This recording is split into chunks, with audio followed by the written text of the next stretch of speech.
Who's the guy with all the dirt on Hollywood's biggest scandals? I'm AJ Benza, and I'll flip you. Heads I win, tails you lose. What does he know? Let me tell you something. You haven't lived until you've been thrown out of an orgy for being too funny. Sometimes you gotta go to an author, TV host, and bigger-than-life personality to learn fame is a bitch. Is anyone having a hard time trying to figure out how to act in public nowadays? I can't be all alone on this. I don't know what's the right thing to say anymore. I don't know where my hands belong, where my eyes should look, how long should a handshake last, and can I place my other hand on that person's arm or shoulder or, God forbid, their back? All three of those spots suddenly mean very different things. Is it okay to kiss somebody hello, or do I still just shake their hand? I'm an Italian guy. I'm a passionate man. I'm loud. I'm open. I'm insanely honest. And in today's world, that's a very dangerous combination. And lately I found myself thinking twice, three times, what's the proper thing to say? I'm like this with women, with girls, and especially with little boys. Relax. Don't get excited. I coach my son's Little League teams, and some of those teams have little girls on the roster. So last Saturday was the last game of the year at our trophy presentation, and my stomach was in knots trying to figure out if I could still do what I've always done, and that's send the kids off with a hug. Hugs are good. Where I come from, a hug means you're appreciated. A hug means you care. You know, hugs are great. But now a hug can make people start thinking so many nasty things. It makes you wonder if it's the kind of gesture that society will phase out altogether pretty soon. I'm AJ Benza, and this is Fame is a Bitch. I spend a lot of time in the backyard, and in '09 it was me, your fire pit, that accidentally started a wildfire when one of my embers landed on dry brush. Spark a change, not a wildfire. Visit SmokeyBear.com, brought to you by the U.S. Forest Service, your state forester, and the Ad Council. I'm not kidding about this dilemma. The other day I was being interviewed to do a documentary on John Kennedy Jr., which is going to air on ABC, I think, in January. I knew John for years, great guy, loved him. And the interview's over, and the producer says to me, let's get a picture. And there's no chair for her. So I pat my knee and I go, sit right here. And I could see she was hesitating. Now, mind you, this is a woman in her 50s. We just had a long talk for 90 minutes. I even cried a couple times about John. So this was not sexual in nature. But she still wasn't sure. So I go, come on, what the fuck's going to happen? And there were two other guys there, a sound guy and a cameraman. She sits down. We take the picture, and then I post the picture on Instagram. Of course, I get messages from people. Hey, can you still do that? What's going on there? Where's your other hand? I fucking hate this new world. And then the other night, I go out with this actor friend of mine. Let's just say a very accomplished actor, Emmy Awards and shit. He's got more than one show currently in syndication. He's worried about what went down 30 years ago on dates. I mean, he's wondering what was too much. And what's to stop a woman from coming forward and turning what she felt like was a bad date or a bad experience and turning a guy's life upside down and ruining his career within an hour? All you got to do is pick the phone up, call a reporter, and claim to have been abused or molested or, God forbid, raped. Now, rape is a whole different story. We know where that line is. But harassment and abuse, we don't know yet. We got to know more. And every day the news is filled with guys going down, jobs lost, careers shot to hell. And yet there's still little proof, just allegations. That's not to say I don't believe a lot of the stories I'm hearing from women I don't even know. But what's happened to innocent until proven guilty? And I told you I was shocked by the allegations against Jeremy Piven. Allegations with no proof. I told you he and I, over the years, have dated a bunch of the same girls. I never heard a really bad word from any of them, outside of sometimes he might have acted like a typical Hollywood actor. But even he'd cop to being kind of a douche once in a while. But acting like a rapist seems way, way off for him. Two of the girls we dated told me they were with Jeremy. They remember him being the kind of guy that would ask if he could kiss them before he leaned in. It's not rapey behavior. So it doesn't fix for me. And then just weeks after I told you I could see the accusations against Brett Ratner being true, and that I remember him from back in the day as being Russell Simmons' lackey, and now I'm seeing these stories come to light, how Russell Simmons is a rapist now, forcing himself on unsuspecting women, having Brett Ratner watch while some randos went down on him. And by the way, whenever I hear stories about guys having guys watch them have sex or get head from a girl, right away I think gay. Most real men I know, we don't want a guy anywhere near us when we're with a girl. I got no desire watching another guy have sex with a girl in front of me, and I sure as fuck don't need him critiquing the way I do my thing. It just feels like a big gay thing.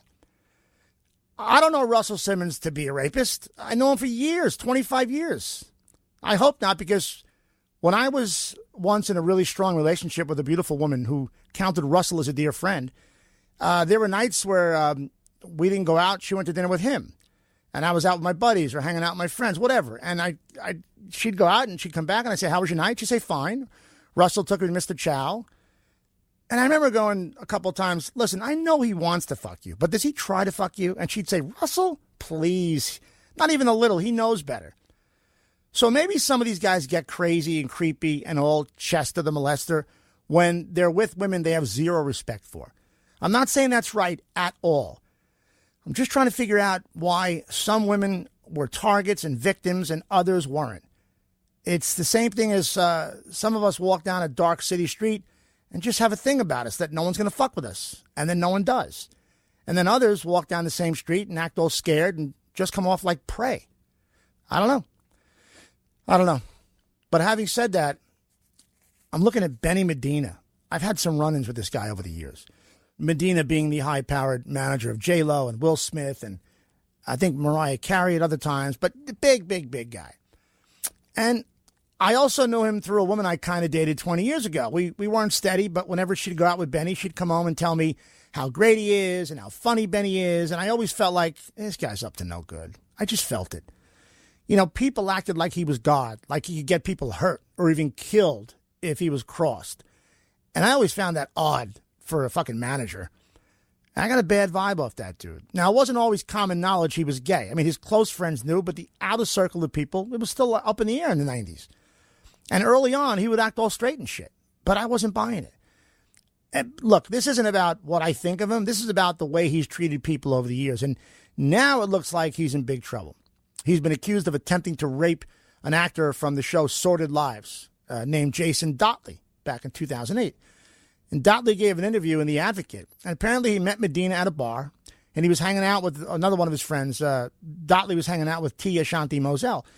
And they go back to Medina's mansion. And while Moselle was in the pool, Dotley said Medina offered him a tour of the house. They wound up in the bedroom. And Medina got through the door and literally grabbed the guy by the chest, took his shirt off, threw him on the bed, stuck his tongue down his throat. And at the time, Dotley was married to Queer as Folk writer Del Shores. And he says he told Medina to stop, pointing out, look, I'm fucking married, man. And the more he resisted, the more aggressive Medina became. And Medina's like, fuck that, I'm having you, man. And he's like demanding him to turn around, bend over. And Dotley starts to cry, and he's begging Medina to stop. But Medina allegedly wouldn't stop and kept repeating, no, I'm fucking having you. I will have you. And he's got his forearm pressed on the guy's neck so hard, the guy thought he was going to pass out. So just then his buddy bursts through the room and is like screaming, get the fuck off him, Benny. And Benny like gets up, takes both guys in both hands and throws them against the door. And is like, get the fuck out of here, both of you. Nice night, huh? He also alleges that Medina used to torment him afterward. And he said a couple times he texted him when he saw him on the street with his husband, Del Shores. And he'd text him, is that the husband I have to have killed so I can have you? Now, you know, he'd write back to Medina, you're disgusting, you're horrible, don't ever text me again. I wasn't shocked by this when I heard it. I'd always heard a story many years ago that put Medina in the same light. Back in the 90s, when Lyle and Eric Menendez's dad, Jose Menendez, was president, a big executive at RCA Records, at one point he insisted on following his favorite money-making band, Menudo, down to Mexico for a 3-week tour, which presidents of labels don't accompany bands for 3 weeks. It's very odd. But Medina was also down there as he was managing a member of the band, Ricky Martin. So I remember the writer, Robert Rand. This is the guy who literally wrote the book on the Menendez boys and the whole murder scene, everything. In fact, the TV series recently that's aired is based on his book. He told me an insane story, and he swears he has the tapes to prove it. Years ago, at some point during that tour, he heard Ricky Martin was being molested by both Medina and Lyle Menendez. And there was like a power struggle between the two. And at one point, he got Ricky Martin saying on tape, admitting it, and explaining how Lyle Menendez did it. He said one day they were driving to Disneyland, and at one point, Lyle pulled the car over and started forcing himself down Ricky's pants. And he took Ricky's hands and put him down his pants and tried to make him play with them. Could you imagine fucking making someone play with your balls? How do you even do that? So Martin told the story to Rand, but then when Rand ran into Ricky Martin and Benny Medina later, Ricky swore none of that shit happened, and it's all off the record, the whole conversation. And Benny was like, look, you can't fucking print that, okay? He kind of muscled him and gave him the off-the-record bullshit. But, Robert Rand knows. He had an hour conversation with Ricky. It wasn't off the record, but nothing he could do about it. He didn't want to ruin the kid's life. So Rand puts it away. He also told me a story about Menendez and Medina attending a concert in Brazil for Menudo, where a party was thrown. And all the members of Menudo were forced to dress like little girls. And they were all served alcohol, while guys like Menendez and Medina, enjoyed the festivities, let's just say. So this bad story about Medina in The Advocate seems to, really be something that was a long time coming. And I keep thinking of that girl I knew who I used to go out with, and she'd tell me stories and say, Benny's great. Benny's so funny. Yeah, Benny's great. Great guy. I'm AJ Benza. This is Fame as a Bitch. We got to clear something up as a society. It's getting very confusing for me. I know that I can't pose for a photo with a beautiful woman that I know or work with or admire and stare at her tits with my mouth wide open. I can't do that. If I did, I'd lose every job I had. At least. I don't know that this country yet knows how to act accordingly when it's the woman doing the groping or the oohing and awing. Case in point, Ellen DeGeneres. I never got around to talking about this when it happened, but did you see the tweet and the photo that Ellen sent out on Katy Perry's birthday? It was a photo with Ellen's mouth agape, staring at Perry's boobs, and her lesbian partner, Portia de Rossi's there, and the tweet says, "It's your birthday, let your big balloons out." And Portia's laughing, and Katy Perry's smiling awkwardly. Let me suggest, if any man tweeted this exact photo, if Ellen's head were my head, could you imagine the storm? Doesn't matter that Katy Perry was smiling, or what about the picture I just saw of Joy Behar groping Robin Williams' balls? And they're both laughing. Or Al Franken putting his hands on Ariana Huffington's tits or her butt. And they're both laughing as well. There are plenty of pics where Harvey Weinstein is posing with smiling girls, and they've gone on to implicate him in trying to rape them. So there's a double standard in how we treat these instances. So can everyone agree with me that we need some singular standard going forward so that we can properly judge what constitutes appropriate behavior and what doesn't? Ellen is a lesbian, so she's acting on objects of her sexual desire. But I love tits just as much, maybe more, it has to be more, than she does. And I can't make the same face or the same comment or the same gesture. Double standard. And they've been put in place for a long time. So we need to decide as a society what sort of behavior we're willing to accept. Ben Shapiro, I love this guy on radio. He's great. He has an idea I think is great. And he said, look, men don't touch women without their permission. Period. End of story. Everything else is not equal to this. In other words, I'm allowed to say to you, I like your dress. You look pretty today. You want to have a drink. But what's happened lately is every fucking conversation is delved into who's the victim today. And then we all come out and shout how terrible the person was victimized. In other words, there's no standard whether we know someone is a victim unless they proclaim themselves as victims. And then the whole world agrees. Bullshit. That ain't working. It's what bothered me about the situation between President George Bush Sr. and the actress Heather Lynn. If we heard about this incident through somebody else and not Heather Lynn, then we have to decide as a society if that was right or wrong. Is this something that's okay? But no, she declared she was offended, and therefore we all have to accept that as law. You don't get to decide if an action is good or bad for me. It's too confusing in the current state. Something is not harassment if I'm not offended, but it's harassment if I am offended. So we need clear lines, or more shit is going to happen all the time, and we're going to keep getting deeper down this hole. But it's such a crazy time right now, especially when you know the guy doing the abusing and some of the women who are victims of it. It makes me feel like I'm in the middle of a divorce and I know the mom and the dad and I got to pick a side. What I don't like is not only what's happening to the offender, but now it's the chain reaction of what's happening to the offender's publicist, his friends, maybe his manager. Like Louis C.K.'s manager, Dave Becky. Most comics will tell you the guy is one of the best, coolest people in the business. But did you see how fast other comics dropped him? It's like now we got to distance ourselves from people managing or doing PR for the offender. Let me tell you something right now. My manager is the same guy I've had since 1998, Harold Lapidus. He had no idea what I was doing on a date when I was single. Why should he suffer for some dumb shit I did?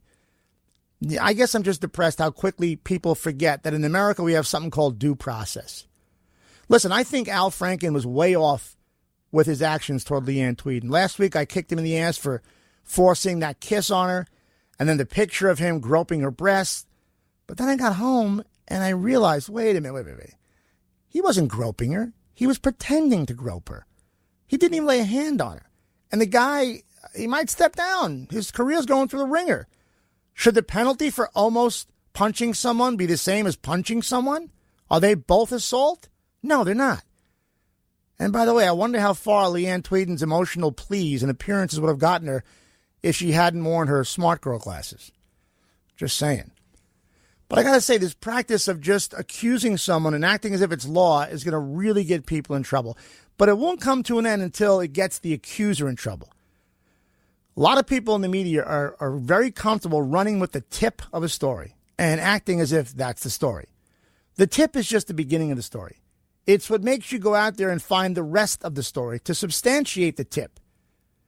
I had dinner the other night with a New York Times columnist named James Rutenberg. He's the Times media columnist, but to me, he'll always be Jimmy the Kid. So I met Jimmy when I was writing gossip for the New York Daily News in 1993, 94.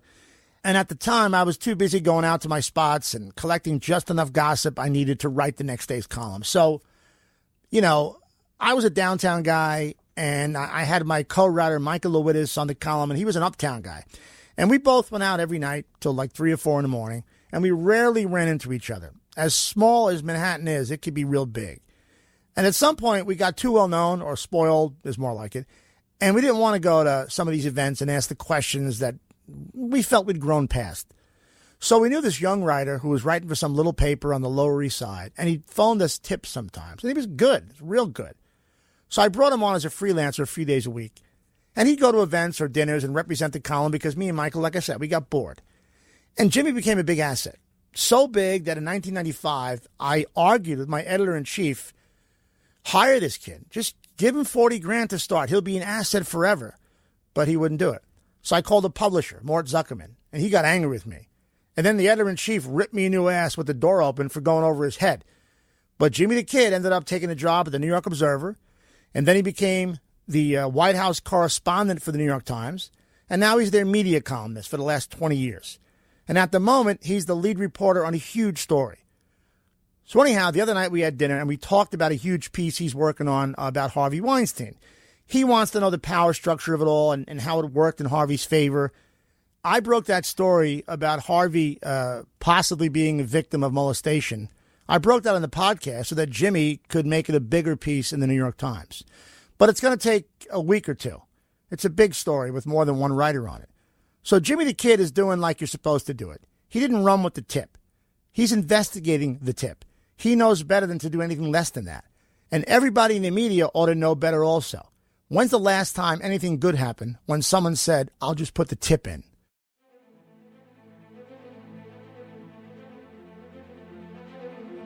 After a 2-hour dinner with Jimmy Rutenberg, I spoke to him after he caught some waves in Malibu and headed back to the city on a red-eye. And he asked me if the Times could run a photo of me alongside their big Harvey Weinstein story. And I said, hey, Jimmy, let me think on that. I don't think so. I don't write for a tabloid anymore. I don't write for any publication at the moment. But I could list 20 papers or internet sites who should want to have my bat in their lineup. But until that happens, I'm going to break stories right here in the podcast. I like how this platform is growing, and I get to say exactly what I want, how I want. I don't have to type my story in WordPress or use Google search engine optimization words to sell a headline or a permalink, whatever the fuck that is. I just like breaking stories. The world is changing for the worse. It's way too easy for the wrong stories to see the light of day. It's too easy for people to just put the tip in.